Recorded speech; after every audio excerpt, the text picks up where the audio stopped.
मैं जब भैया के रूम में गई सो he was unconscious.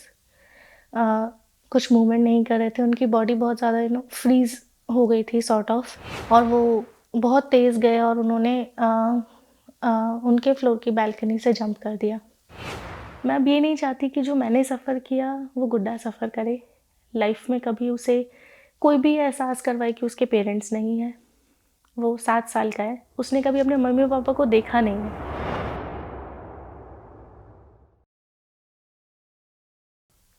Hello everyone, my name is Muskan. मैं दिल्ली से हूँ और आज मैं आप लोगों के सामने अपनी स्टोरी रखना चाहती हूँ।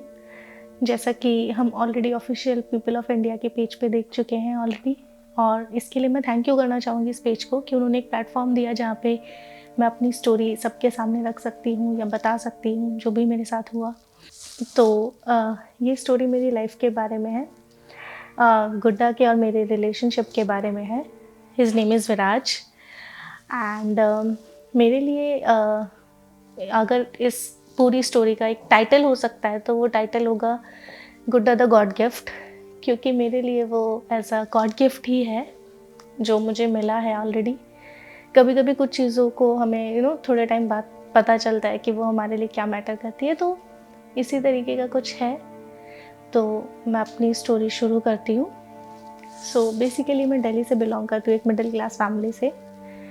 बचपन से मैं थोड़े से एक शॉर्ट फैमिली में रही हूँ, थोड़ी सी कंजर्वेटिव फैमिली से। सो मम्मा पापा, मेरे भाई और मैं, हम लोग थे बचपन में। भैया मुझसे 7 इयर्स बड़े थे एंड हम लोगों का एक बहुत अच्छा बॉन्ड था। बचपन से सबसे छोटे होने की वजह से मुझे बहुत पैम्परिंग मिली है। बहुत पैम्पर करके और बहुत प्यार से मुझे रखा जाता था। जो डिमांड्स मम्मी पापा नहीं पूरी कर पाए वो भैया पूरी कर देते थे। तो हमेशा मैं उस तरीके से रही हूँ। लाइक ऑलमोस्ट 19 या 20 ईयर्स तक, जब तक मेरी एज थी, मुझे कभी सोसाइटी के किसी कॉम्प्लिकेशंस के बारे में पता ही नहीं था, क्योंकि कभी मुझ तक वो चीज़ आई ही नहीं। मुझे हर चीज़ ऑर्गेनाइज्ड मिलती थी। 2016 में भैया की एंगेजमेंट और शादी फिक्स हुई। It was an arrange marriage setup. So भाभी को हमने फ़र्स्ट टाइम देखा था भैया के लिए ही, और सब कुछ बहुत ऑर्गेनाइज था।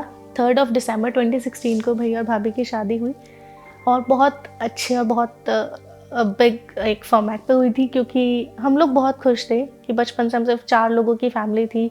बचपन में यूजुअली मेरे साथ कोई होता नहीं था खेलने के लिए, क्योंकि भैया बड़े थे तो हमारे बीच में एज गैप था। तो आई वॉज़ वेरी हैप्पी कि मेरे साथ कोई होगा चीज़ें डिस्कस करने के लिए, बातें करने के लिए एज अ फ्रेंड। भाभी घर पर आ गए। उसके बाद जो हमारा टाइम निकला वो बहुत अच्छे से निकला, क्योंकि मेरे भैया से ज़्यादा मेरा बॉन्ड मेरी भाभी के साथ बन गया था। हम लोग एक दोस्तों की तरह और बहुत फ्रेंडली मैनर में एक दूसरे के साथ रहते थे। साथ में कुक करना, डांस करना, पार्टी करना, सब कुछ। आफ्टर 2 मंथ्स ऑफ भैया की शादी के 2 महीने बाद हम लोगों को पता चला कि भाभी प्रेग्नेंट है। So we were over the moon. सब कुछ इतना जल्दी जल्दी हो रहा था और बहुत अच्छा हो रहा था। टाइम फ्लाइज अगेन एंड गुड्डा का बर्थ टाइम से थोड़ा सा पहले हो गया था। लाइक 7.5 मंथ्स में गुड्डा बॉर्न हो गया था। टाइम निकलता गया, गुड्डा से धीरे धीरे हम सबका अटैचमेंट और सब कुछ हुआ। भैया हमेशा कहते थे जब भी मैं गुड्डा को गोद में लेती थी, क्योंकि मैंने कभी अब किसी भी बेबी के साथ ना खेला था, ना मुझे कभी कोई बेबी मिला था, तो I was not familiar with babies. But भैया हमेशा बोलते थे कि इसका बहुत ध्यान रखेगी, डोंट वरी, अगर ये इसको पकड़ रही है, इसको खिला रही है ना, तो ये इसका मुझसे ज़्यादा ध्यान रखेगी, आई नो इट। सो सब चीज़ें फ्लो में चली। बट गुड्डा के बॉर्न होने के 6 मंथ्स के बाद एक ट्रैजिक इंसिडेंट हमारे साथ हुआ। 15 अप्रैल से एक दिन पहले, 14 अप्रैल सैटरडे था एंड भैया के एक फ्रेंड की शादी थी। भैया वहाँ पर गए थे और सब कुछ बहुत नॉर्मल था। वो गए, मैं भाभी के साथ थी। भैया रात को 1 बजे वापस घर पे आए। सो यूजुअली मैं अपने घर का गेट ओपन करती थी, तो ही कॉल्ड मी कि गेट ओपन कर दो। मैं गई, हमारी कन्वर्सेशन हुई, सेट की सब ठीक है, गुड्डा ठीक है, मम्मी पापा सो गए हैं। आई वाज लाइक हाँ सब कुछ ठीक है। ही सेड अच्छा ठीक है, चलो सुबह बात करते हैं। और भैया 1 बजे अपने रूम में चले गए। अराउंड 2 रात को 2 बजे मम्मा ने मुझे जगाया एंड शी सेड कि भैया रिस्पॉन्ड नहीं कर रहे हैं। सो आई वाज लाइक कि अभी हमारी कन्वर्सेशन हुई है, वो रिस्पॉन्ड नहीं कर रहे हैं, मतलब क्या हुआ है। तो शी सेड नहीं मुझे नहीं पता, बट वो नहीं रिस्पॉन्स कर रहे हैं। मैं जब भैया के रूम में गई सो ही वॉज अनकॉन्शियस, कुछ मूवमेंट नहीं कर रहे थे, उनकी बॉडी बहुत ज़्यादा फ्रीज हो गई थी sort of. So I rubbed his hands, मैंने उनके हाथ रब किए but he was not responding at all. Near by doctors को बुलाया गया, डॉक्टर्स ने उनकी बीपी चेक किया एंड दे सेड कि आप जल्दी से इसको किसी भी आसपास के किसी भी हॉस्पिटल में लेके चले जाओ। एंड हम उन्हें वहीं पर पास में सिविल लाइन्स में एक हॉस्पिटल था, वहाँ पर उनको लेके गए, वेयर भैया वॉज डिक्लेयर्ड ब्रॉड डेड, कि यहाँ पर आने से पहले ही सडन कार्डियक अटैक की वजह से ही गॉट एक्सपायर्ड। तो मुझे नहीं पता था, घर पर भाभी, मैं, गुड्डा, हम लोग थे। मम्मी पापा भैया के साथ हॉस्पिटल में थे। पापा का कॉल आया था मेरे नंबर पे मुझे बताने के लिए कि एक ऐसा इंसिडेंट हो गया हमारे साथ, बट मेरे कॉल उठाने की जगह पे वो कॉल भाभी ने पिक किया और पापा ने उन्हें बता दिया कि बेटा विशाल के साथ ऐसा हो गया है, ये समझ के कि शायद मैं हूँ कॉल पर। सो वो जो टाइम था, जिस टाइम पीरियड में मम्मी पापा हॉस्पिटल से घर आने वाले थे, तो भाभी भी प्लान्ड एवरीथिंग, या जो भी था, जो भी उनको पता था कि हाँ सब कुछ ख़त्म हो चुका है। सो आई रिमेंबर कि जो भी टाइम पीरियड था वो रो रहे थे और उन्होंने मेरी गोद में सर रख रखा था। मैं उन्हें बस शांत करवा रही थी कि हाँ सब कुछ ठीक हो जाएगा, आप ठीक है, वो आ जाएंगे अभी थोड़ी देर में। थोड़ी देर बाद मम्मा 3 बजे के आसपास मम्मी घर पे आए। Mumma was also in a very bad state, कि वो शॉक में थे, ट्रॉमेटाइज थे, कोई रिस्पॉन्स नहीं कर रहे थे, बस शांत बैठे हुए थे। एंड भाभी नीचे आए रूम में। उस टाइम बिग में जिस टाइम पे मम्मा आए थे, भाभी ने हमारे जो उनका रूम था उसका बैल्कनी का सब गेट्स ऑलरेडी ओपन कर लिए थे। तो भाभी नीचे आए, बैठे एंड देन शी सेड कि मुझे वॉशरूम जाना है। तो हमने आस पड़ोस में जो 2-3 लेडीज़ थी उनको भाभी के साथ भेजा कंपनी के लिए कि आप ऊपर उनके साथ जाओ। भाभी फर्स्ट फ्लोर तक गए, उसके बाद सेकंड फ्लोर की जो स्टेयर्स थी उनके लिए वो जाने लगे। तो उनके पीछे जो लेडीज़ थी उन्होंने वॉशिंग मशीन लगा दिया स्टेयर्स पे, ताकि वो लोग आए ना या आ ना पाए। और वो बहुत तेज़ गए और उन्होंने उनके फ्लोर की बालकनी से जंप कर दिया। हमारे घर के जस्ट बाहर एक वायर्स थे, तो उन वायर्स में वो थोड़ा सा टैंगल होके वो नीचे गिर गए थे। अचानक से बहुत सडन एक वॉइस आई थॉट कि किसी कुछ एक्सीडेंट हुआ है या कुछ हुआ है। Then suddenly people started screaming कि वंदना, ये कैसे हो गया। भैया का नाम विशाल था, भाभी का नाम वंदना था। सो मैं बाहर गई जैसे, तो भाभी ब्लड में थे, लेटे हुए थे। सो मैंने उनका सर अपनी गोद में रखा, पानी पिलाया थोड़ा बहुत, एंड मैंने बोला कि क्या हुआ है, आप रिस्पॉन्ड नहीं कर रहे हो। बहुत हैविली ब्रीथ कर रहे थे वो। हम तुरंत उन्हें हॉस्पिटल लेके गए एंड वापस आए घर पे, बैठे थे और पूरी रात हम वेट कर रहे थे, क्योंकि भैया की बॉडी को हमने पोस्टमार्टम के लिए भेजा था। ऑन 15 अप्रैल 2 बजे भैया की बॉडी को लेकर आए घर पे और उनका हमने जो भी क्रिमेशन था वो सब कुछ किया। वो मेरी लाइफ का फर्स्ट डे था, क्योंकि मैंने अपने फादर को बचपन से बहुत स्ट्रॉन्ग देखा था, अपने पेरेंट्स को लाइक हर चीज़ में बहुत स्ट्रॉन्गली डील करते हुए। That was the first day of my life जब मैंने अपने पापा को रोते हुए देखा। ही जस्ट क्योंकि वो भाभी की लीगल फॉर्मेलिटीज़ थी, उन्होंने जंप किया था, पुलिस केस हुआ था, सब कुछ हुआ था, तो पापा उन सब चीज़ों में बहुत इंडल्ज्ड थे। सो उन्हें इतना भी टाइम नहीं मिल पाया था कि वो उस चीज़ को डाइजेस्ट कर पाएँ या वो रो पाए, अपनी परेशानी बाहर ला पाएँ।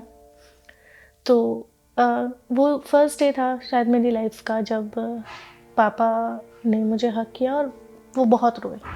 जैसे ही भैया को लेके गए अराउंड 3 to 4 PM, 5 बजे हम हॉस्पिटल गए भाभी को देखने के लिए। वी वर होपिंग कि किसी भी तरीके से सिर्फ वो बच जाएं या कुछ भी हो। अगर वो, हम लोग ये चाहते थे कि अगर वो बॉडी डैमेज भी हो, कुछ वो व्हील चेयर पे भी हो, तो भी हम हर चीज़ करेंगे, क्योर करेंगे, बट वो किसी तरीके से रह जाए। सो हम हॉस्पिटल गए, भाभी वेंटिलेटर पे थे जब मैंने उन्हें देखा। और उसके बाद उसी रात 8 बजे भाभी भी हॉस्पिटल में एक्सपायर हो गए थे। मुझे उस टाइम पे घर पे किसी को भी इस बारे में नहीं बताया गया था, मम्मी को या फिर मुझे, क्योंकि हम लोग पहले से बहुत ज़्यादा ट्रॉमा में थे। बट नेक्स्ट डे मॉर्निंग में, क्योंकि मम्मी का बीपी बहुत ज़्यादा फ्लक्चुएट हो गया था, मम्मी अनकॉन्शियस हो गए थे। सो मम्मी के साथ बाकी चीज़ें हो रही थी कि ड्रिपिंग और ये सब कुछ हो रहा था, तो वो बहुत अनकॉन्शियस थे। एंड सुबह 6 बजे व्हेन आई वाज सिटिंग, अचानक से मैंने किसी को बात करते हुए सुना कि वंदना बच जाती तो शायद कुछ हो सकता था। एंड उस पॉइंट पे आई गॉट टू नो कि भाभी का भी ये सिनेरियो हो गया है। And I started crying, but मेरे जो रिलेटिव्स थे, सिस्टर्स थी, उन लोगों ने बस मुझे बोला कि अगर तुम्हारे साथ, अगर तुम अभी ये बता दोगी तो शायद मम्मी की तबीयत और ज़्यादा ख़राब हो जाएगी, हम नहीं वो कर सकते, तुम्हें नहीं बताना है किसी को। भाभी की फैमिली भी आई एंड वो इतने समझदार थे कि मैंने जब उन्हें ये सब कुछ समझाया तो उन्होंने इतना ज़्यादा कुछ भी, वो लोग भी अपने आप को कंट्रोल कर रखे थे। ऑन द सेम टाइम 16 अप्रैल को सेम एम्बुलेंस में भाभी की बॉडी को लाया गया और भाभी की सारी क्रिमेशंस वही दोबारा से जो कुछ एक दिन पहले हुआ था, वही सब चीज़ें वापस से रिपीट करके मैंने की। मुझे नहीं पता था कि वो एक स्टार्टिंग फेज़ है, कि अब डिफ़िकल्टीज़ या जो भी चीज़ें हैं वो सब आएंगी सामने। धीरे धीरे क्वेश्चंस आने लगे कि गुड्डा का क्या होगा, इसको ये कैसे रहेगा, इसके साथ क्या है। रिलेटिव्स क्लेम करने लग गए कि कोई बात नहीं, हम ले जाएंगे, हम रख लेंगे। पर मैं नहीं चाहती थी कि उसे कोई लेके जाए, बिकॉज़ भैया भाभी के जाने के बाद जब मैंने फ़र्स्ट टाइम पापा को आर्टिफिशियली भी और छोटा सा स्माइल करते हुए देखा, वो भी तब जब गुड्डा, क्योंकि उस टाइम पे वो चल नहीं सकता था, तो जब पापा की गोदी में उसको दिया तो he was smiling a bit. So I know कि अगर इनको इस ट्रॉमा से कोई बाहर ला सकता है, भैया की जगह अगर कोई ले सकता है तो वो गुड्डा ले सकता है, तो मैं इसको कहीं नहीं जाने दे सकती। ऑन दैट टाइम मैं कॉलेज में थी, ग्रेजुएशन लास्ट ईयर में थी, but I don't know why I just said कि नहीं, इसको कोई नहीं लेके जाएगा, मैं इसका ध्यान रखूँगी फॉर अ लाइफ टाइम। किसी को ले जाने की ज़रूरत नहीं है। भैया ने शायद मुझे उतना एबल या इतना केपेबल किया है कि मैं आगे कुछ तो कर ही लूँगी अपनी लाइफ के साथ। सो सब धीरे धीरे चले गए, सारे क्रिमेशंस हो गए एंड मेरा ग्रेजुएशन का रिज़ल्ट आ चुका था, मेरी ग्रेजुएशन क्लियर हो गई थी। उसके बाद आई डिसाइडेड कि मैं आगे स्टडी करने वाली थी। I was planning for MBA, but I drop that plan. I thought कि अभी मेरी फैमिली को शायद मेरी ज़्यादा ज़रूरत है, पापा को एक फाइनेंशियल सपोर्ट की बहुत ज़रूरत थी उस वक्त। तो I drop my further studies plan. मैंने जॉब स्टार्ट करी। मेरी फ़र्स्ट कंपनी भैया के ही एक फ्रेंड की थी, सो भैया के रेफरेंस से आई जॉइन देयर। मैंने वहाँ से अपना करियर स्टार्ट किया। चीज़ें थोड़े टाइम बाद वापस हम लोग फ्लो पे लाने की कोशिश कर रहे थे। उस बीच में जो भी चीज़ें होती थी, पापा की कैटरेक्ट सर्जरी होती थी, मम्मी की तबीयत अगर कभी ख़राब होती थी, गुड्डा का कुछ भी होता था, हर चीज़ में आई स्टार्टेड कि मैं अपनी फैमिली वालों को कभी भी कमी महसूस ना होने दूँ कि उनके पास कोई बेटा नहीं है। और मम्मी पापा बहुत प्राउड थे उस चीज़ को लेके। एंड इन 2021 मेरे लिए एक रिश्ता आया और आई गॉट मैरिड इन जून। मेरे हस्बैंड, उनकी फैमिली, एवरीवन वाज देयर। मेरी शादी के टाइम पे भी ये क्वेश्चन आया कि अब क्या होगा, लड़की तो थी, बट पापा ने हर चीज़ ले रखे थे अपने ऊपर, वो हर चीज़ हैंडल कर लेते थे। मेरी शादी हुई जून में, थोड़े टाइम सब कुछ ठीक चला। देन इन लॉज की साइड से प्रॉब्लम्स आने लग गई। फाइनेंशियल प्रॉब्लम्स वहाँ पर थी, घर में कुछ प्रॉब्लम्स थी। उनका बिहेवियर मेरे हस्बैंड के लिए ठीक नहीं था, लाइक रोज़ की तरह मुझे या मेरे पेरेंट्स को डिसरिस्पेक्ट करना या फिर मेरे हस्बैंड के साथ मारपीट करना, उल्टा सीधा बोलना, वो सब चीज़ें बहुत नॉर्मल थी। मैं जब इसके लिए किसी से भी कंप्लेंट करती थी, मोस्टली मेरी सिस्टर इन लॉ से कंप्लेंट करती थी या बोलती थी कि मुझे ये नहीं ठीक लगता है, तो वो बोलते थे कि वो बाप है, वो मार सकता है। पर बिना किसी गलती के, बिना किसी चीज़ के मैं वापस से इन सब चीज़ों को देख के डिप्रेशन में आने लग गई थी। बहुत चीज़ें और ज़्यादा कॉम्प्लिकेटेड हो गई थी। मैंने अपने घर पे ये सारी चीज़ें बताई। जब मुझे फाइनेंशियल, क्योंकि इतना ज़्यादा कुछ बहुत नॉर्मल स्केल पे हमारी शादी हुई थी क्योंकि कोविड पीरियड में हुई थी। So after some time financially भी टॉन्ट्स आने लग गए कि उस टाइम पे मेरे हस्बैंड वर्किंग नहीं थे, कि हस्बैंड वर्किंग नहीं है तो तुम्हें एडजस्ट करना पड़ेगा। मैं जहाँ रहती थी मेरे रूम के जस्ट बगल में उन्होंने कुछ टीनेंट्स को रख लिया जिनके साथ मैं कंफर्टेबल नहीं थी, एक अटैच्ड वॉशरूम दे दिया। सो आई वॉज़ नॉट कंफर्टेबल। मैंने बहुत उन्हें मना करने की कोशिश की एंड देन मेरे हस्बैंड ने और मैंने डिसाइड किया कि अगर तुम शादी से पहले जॉब करते थे मुस्कान, देन तुम वापस से स्टार्ट करो जॉब करना और हम दोनों साथ में करते हैं। एंड मैंने जॉब ढूंढना स्टार्ट किया। लकीली मुझे एक जगह पर जॉब मिल भी गई थी डे शिफ्ट्स में गुड़गांव में। बट जब मेरे इन लॉज़ को ये पता चला कि मैं जॉब स्टार्ट करने वाली हूँ, देन अगेन उन्होंने इस चीज़ को कॉम्प्लिकेट कर दिया। लड़ाई झगड़ा, फिर वही हस्बैंड के साथ मारपीट, उल्टा सीधा मेरे पेरेंट्स को डिसरिस्पेक्ट करना। And then I called my father. He said कि मैं जब भी किसी प्रॉब्लम में होती थी तो मैं अपने फादर को कॉल करती थी, नहीं यूज्ड टू से कि अच्छा कोई बात नहीं, घर आ जाओ, मैं देखता हूँ क्या करना है। उन्होंने कभी मुझे इस चीज़ के लिए फोर्स नहीं किया कि तुम एडजस्ट करो, तुम्हारी शादी हो गई है। ही ऑलवेज सेड आ जाओ, देखते हैं क्या करना है, डॉक्यूमेंट्स लेके आओ, जॉब करनी है, यहाँ पर रहकर जॉब करना, मैं करवाऊँगा। मैं 2-3 दिन बाद अपने घर चली गई। वहाँ से मैंने जॉब स्टार्ट करी। 1 महीना 1.5 महीना सब कुछ ठीक चला। 2 महीने बाद वापस फैमिली प्रेशर में या फिर आस पड़ोस में, सोसाइटी के प्रेशर में मुझे वापस मेरे इन लॉज़ ने बुलाया कि आप आ जाओ, ठीक है जॉब कर लेना। मैं वापस गई। मैंने वापस कोशिश की अपना जॉब और अपनी फैमिली सब कुछ साथ में सब संभालने के लिए। थोड़े टाइम बाद फिर वही कॉम्प्लिकेशन स्टार्ट हो गई। वापस मेरे पेरेंट्स को डिसरिस्पेक्ट करना, मेरी जॉब के लिए पॉइंट आउट करना, सब कुछ वापस स्टार्ट हो गया। जब मैंने इस चीज़ के बारे में अपने फादर इन लॉ से कंप्लेंट किया तो उन्होंने मुझे ब्लेम करना शुरू कर दिया। सेट कि हमने तो शादी के टाइम पे ही बोला था कि हमें कुछ चाहिए नहीं, हमें पैसा नहीं चाहिए। लाइक वो काउंट करने लगे उन चीज़ों को कि उन्होंने शादी के टाइम पे कोई डाउरी नहीं लिया या कुछ भी नहीं किया या हमने उन्हें कुछ नहीं दिया, बल्कि मेरे फादर ने किया था जो भी उनके लेवल पे हो सकता था। चीज़ें और कॉम्प्लिकेट हुई और शादी के 6 मंथ्स बाद दिसंबर में उन्होंने मुझे मेरे हस्बैंड के साथ घर से निकाल दिया।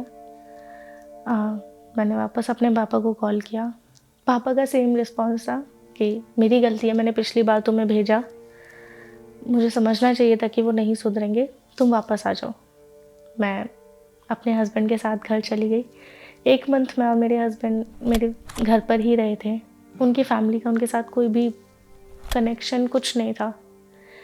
धीरे धीरे बस चीज़ें चलती रही।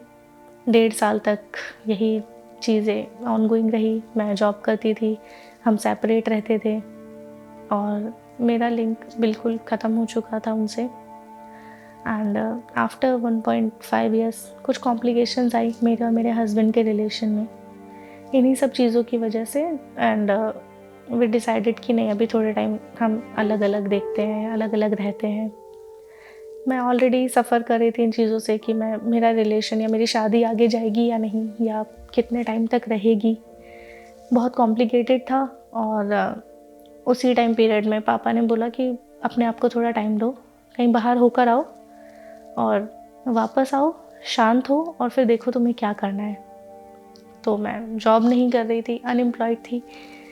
सो आई वॉज लाइक ठीक है। पापा ने मुझे अपना डेबिट कार्ड दिया, नहीं सेट कि जाओ कहीं घूम कर आओ, 3 दिन का वीकेंड है और हो कर आओ। सो सितंबर एंड में मैं अपने हस्बैंड के साथ और कुछ अपने फ्रेंड्स के साथ हम लोग शिमला चले गए। एंड जब हम वहाँ से वापस आ रहे थे, अप्रॉक्स ऑन ट्यूसडे, मंडे रात को मेरे पास रात को 12 बजे मेरे पापा के एक फ्रेंड का कॉल आया कि सेड कि बेटा आप कहाँ पे हो? तो मैंने बोला कि मैं रास्ते में ही हूँ, मैं आ रही हूँ। ही सेड कि आप डायरेक्ट घर आना। तो मुझे थोड़ा-सा डाउट हुआ, मैंने बोला कि क्या हुआ है? तो दे सेड कि नहीं कुछ नहीं, पापा की तबीयत ख़राब है और बस इसीलिए तुम घर आना। तो आई स्टार्टेड शिवरिंग। मेरे माइंड में भैया के फ्लैशबैक्स आने लग गए, भाभी के फ्लैशबैक्स आने लग गए and I become very feared कि बहुत ज़्यादा डर लग गया कि ऐसा क्या हो गया। उसी दिन आफ्टरनून में मेरी पापा से बात हुई थी, सब कुछ नॉर्मल था। ही सेड कि अच्छा आ जाओ फिर मिलते हैं, बात करते हैं। बट अचानक से पापा की तबीयत ख़राब होना, मैंने उनको कॉल्स मिलाए, किसी ने पिक नहीं किया। मेरे हस्बैंड से बात हुई मेरे पापा के फ्रेंड की और उसके बाद दे सेड कि अच्छा ठीक है, चलो हम कैब से चल रहे हैं, हम ट्रेन से नहीं जाएंगे। मैं जब अपने घर पहुंची तो देन आई सॉ कि वहाँ पे ऑलरेडी टेंट्स लगे हुए हैं। सो मैं और ज़्यादा डर गई and when I reached my place I saw कि माय फादर इज़ नो मोर। वहाँ पे उनकी डेड बॉडी थी। It was very shocking at the same time कि अराउंड 5 साल 6 साल बाद वो सेम इंसिडेंट हो रहा है और मेरे माइंड में सिर्फ ये था कि मैं उनसे लास्ट टाइम शायद मिल नहीं पाई या मैं उनके लिए अवेलेबल नहीं हो पाई। मम्मा ने बताया कि सब कुछ नॉर्मल था, वो अपना नॉर्मल ऑफिस रूटीन से वापस आए थे, मंदिर गए थे, आए और ही जस्ट सेड कि मुझे थोड़ा सा एसिडिक सा लग रहा है या मुझे जस्ट चेस्ट में थोड़ी सी जलन हो रही है। एंड देन सडनली उन्होंने जस्ट उनको एक डीप ब्रेथ आया एंड देन उन्होंने वापस ब्रीथ नहीं किया। So I was already in a stress और थोड़ा सा परेशान थी भैया भाभी की डेथ, उसके बाद मेरी शादी, जो भी चीज़ें हुई वो। बट पापा की डेथ मेरे लिए और भी ज़्यादा चीज़ों को ख़राब कर गई क्योंकि मैं रेडी नहीं थी उस टाइम पे। आई मीन लाइक मेरे फादर मेरी बहुत बड़ी स्ट्रेंथ थे। उन्होंने कभी मुझे बाकी लड़कियों की तरह रखा ही नहीं। शायद वो भी एक कंजर्वेटिव सोच के थे किसी टाइम पे, बट जब उन्होंने मेरे साथ बात आई तो उन्होंने मुझे जॉब्स अलाउ करी, मुझे हर चीज़ अलाउ करी और हर बार जब भी कोई कॉम्प्लिकेशन होती थी तो ही यूज्ड टू से मैं हूँ, यहाँ आ जाओ, हम देख लेंगे, हम हैं। बट आई रियलाइज्ड कि नहीं, अब नहीं वो चीज़ होगी। भैया के बाद भी कभी फाइनेंशियल या कोई भी प्रॉब्लम मेरे सर पर आई ही नहीं क्योंकि पापा थे as a support. But after पापा का जो भी हुआ उसके बाद गुड्डा के लिए और क्वेश्चंस पुट अप हो गए कि अब इसका क्या होगा। अभी तक तो मम्मी पापा थे, इसके साथ ये रह रहा था, फाइनेंशियल भी सब कुछ था, अब क्या करना है, अब क्या होगा। और उस पॉइंट पे ये सब चीज़ें बहुत टाइम तक चली एंड देन आई डिसाइडेड कि मैं गुड्डा को लीगली अडॉप्ट करूँगी, चाहे मैं वो एज अ सिंगल मदर करूँ, चाहे वो मैं as a with my husband consent करूँ। बट मैंने ये डिसाइड किया था कि मैं कभी अपने हस्बैंड को गुड्डा को अडॉप्ट करने के लिए फ़ोर्स नहीं करूँगी, किसी भी कंडीशन पे नहीं। ना ही इस चीज़ में कि अगर हम उसे अडॉप्ट करें तो उसके बदले में हमें ये चाहिए। मैं शायद उतनी कैपेबल हूँ या मैं वर्किंग हूँ कि मैं उसको अकेले ध्यान रख सकती हूँ उसका, मुझे उसके लिए किसी स्टैंड की ज़रूरत नहीं पड़ेगी। सो मेरे हस्बैंड ऑल्दो ही सपोर्टिव, सो उन्होंने अभी तक कभी मुझे इस चीज़ के लिए डिनाई नहीं किया। बट अगर इनकी ज़रूरत पड़ती भी है तो इन फ्यूचर मैं गुड्डा को एज अ सिंगल पेरेंट भी अडॉप्ट कर सकती हूँ और एज अ कपल भी।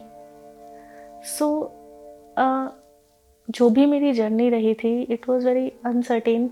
जो भी चीज़ें होती थी वो बहुत सडन होती थी कि मैं 1 घंटा पहले सब कुछ नॉर्मल है मेरी लाइफ में और 1 घंटे बाद चीज़ें ऐसी हो गई हैं कि उसको हम रिकवर नहीं कर पाएंगे, उसका कोई सॉल्यूशन ही नहीं है। बट एक चीज़ जो मैंने अपने एक्सपीरियंस से, अपनी लाइफ से सीखी, दैट इज़ कि अगर हम सेल्फ इंडिपेंडेंट हैं, अगर हम इस लायक हैं कि हम कुछ कर सकते हैं, हम अर्न कर सकते हैं, हम अपना और अपनी फैमिली का ध्यान रख सकते हैं, तो कभी चीज़ें इतनी वर्स होंगी ही नहीं कि उनसे रिकवर ना किया जा सके। और अब अगर मेरा मोटिव कुछ भी है अपनी लाइफ में, तो मेरा मोटिव ये है कि मैं मेरी मदर और गुड्डा को किसी भी चीज़ की प्रॉब्लम में परेशानी ना आने दूँ। जो भी उन्होंने सफ़र किया मैं उसे वापस नहीं ला सकती, बट मेरी मम्मा मेरे लिए एक रोल मॉडल है।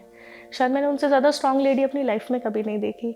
उन्होंने अपना बेटा खोया, अपनी बहू खोई, अपने हस्बैंड खोए, बट उन्होंने हमेशा मेरे लिए स्टैंड लिया, हमेशा मुझ पे बिलीव किया, हमेशा सिर्फ ये बोला कि क्या फ़र्क पड़ता है बेटा, कि मतलब जब भी मैं परेशान होती थी, जब भी मैं इमोशनल होती थी, शी यूज्ड टू से कि मैं हूँ ना, पापा नहीं है तो क्या हुआ, मैं हूँ, मैं सपोर्ट करूँगी, मैं वहाँ हूँ। और ऑल्दो चाहे वो खुद कमज़ोर हों, बट वो हमेशा मेरे लिए लड़ी हैं। सो मैं नहीं चाहती कि अब लाइफ में कभी उनको कोई प्रॉब्लम आए। And when it comes to Gudda, मेरा उसके साथ हमेशा से बॉन्ड वैसा रहा है कि बहुत अटैच्ड, उसके साथ, उसके बिना मैंने कभी एक दिन निकाला ही नहीं। तो उसके साथ मेरा अटैचमेंट, उसका मेरे साथ जो अटैचमेंट है कि हर एक वीकेंड आने से पहले उसकी डिमांड्स होती हैं, उसकी एक पूरी लिस्ट होती है कि मुझे यहाँ जाना है, मुझे ये खाना है, मुझे ये करना है, तो हम ये करेंगे, हम यहाँ जाएंगे। और in a middle of a week अगर उसे लगता है कि उसे मेरा टाइम चाहिए, तो वो भाग के मेरे पास आता है और विद अ रिक्वेस्ट कि आप कल का ऑफ ले लो प्लीज़, हम कल कहीं जाते हैं, कहीं घूम के आते हैं।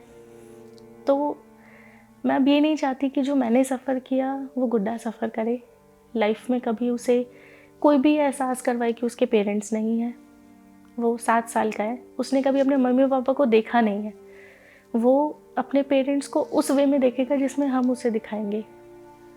तो अगर उसके उतना मैच्योर होने से पहले, उतने समझदार होने से पहले उसे ये समझ आ गया कि 6 मंथ्स की एज में मेरे पेरेंट्स चले गए थे और उनकी जगह पे ये हैं और इन्होंने मेरा ध्यान रखा है, तो मुझे नहीं लगता कि वो स्पेस वो कभी फ़ील करेगा। और अगर फ़ील करेगा भी तो मैं उसे कभी ये फ़ील होने नहीं दूँगी कि उसके पेरेंट्स नहीं हैं। एक्चुअली गुड्डा मेरे लिए रिस्पॉन्सिबिलिटी नहीं है, गुड्डा के लिए मैं रिस्पॉन्सिबिलिटी हूँ। क्योंकि वो जिस तरीके से मुझे संभाल रहा है, क्योंकि मैं उसे कोई भी नहीं संभाल सकता। वो हम सबको एक होप दे देता है कि मैं हूँ, आप मेरे लिए करो, मेरे लिए अर्न करो, मेरे लिए हर चीज़ करो। तो वो रिस्पॉन्सिबिलिटी नहीं है मेरे लिए। उसकी रिस्पॉन्सिबिलिटी उसी तरीके से जिस तरीके से हर मदर की अपने बच्चे के लिए होती है। और मैं वो रिस्पॉन्सिबिलिटी जब तक हो, जितना हो सकेगा, जब तक मैं हूँ तब तक मैं उसको कंप्लीट करूँगी। एज़ इफ़ नाउ गुड्डा मुझे दीदी बोलता है, क्योंकि बचपन से उसको वो आदत है, मम्मी पापा को, मेरे मम्मी पापा को वो मम्मी पापा बोलता है, मुझे दीदी बोलता है। तो he is very conservative, although हमारी एज में इतना डिफरेंस है, लाइक अराउंड 20 ईयर्स का, बट गुड्डा मुझे ऐसे ट्रीट करता है जैसे मैं उससे 10-12 साल छोटी हूँ। तो जब भी मैं शांत बैठती हूँ, उदास बैठती हूँ, रोने लग जाती हूँ, और वो मेरे पास आता है, और आई डोंट नो कैसे वो पता लगा लेता है कि कुछ गड़बड़ है, और जस्ट वो आएगा नहीं सेट कि क्या हुआ।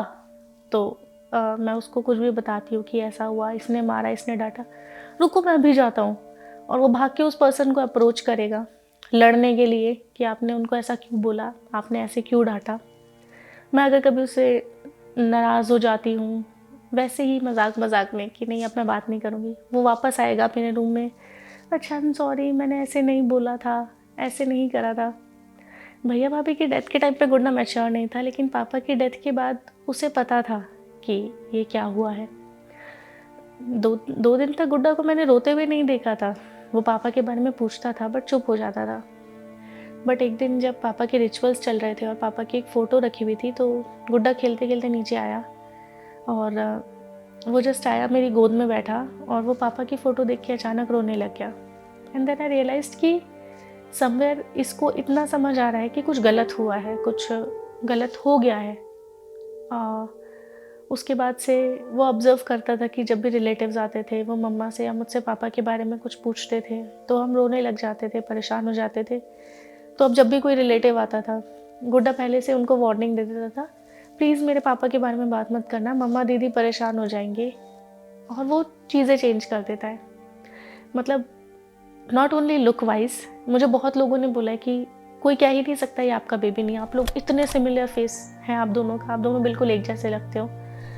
बट उसकी हैबिट्स बिल्कुल भैया की तरह हैं। जिस हिसाब से वो मेरे लिए कंजर्वेटिव है, जिस तरीके से वो फन लविंग है, मेरे लिए गुड्डा मेरे भाई की तरह तो है ही। अब बस मुझे ये फीलिंग आती है कि पहले मुझे सब बोलते थे भैया भाभी के जाने के बाद कि अब ये समझो कि विशाल छोटा होकर तुम्हारे पास वापस आ गया है, पहले उसने तुम्हें पाला था, अब तुम उसको पालना। फिर पापा के जाने के बाद आई वाज लाइक कि नहीं, ये मेरा वो छोटा भाई नहीं है, ये मेरा बेटा है और अब ये उसी तरीके से रहेगा। तो हाँ, जब भी उसके बारे में हम कुछ बात करते हैं या कुछ भी, तो मुझे लगता है कि मैं भैया के बारे में ही बात कर रही हूँ।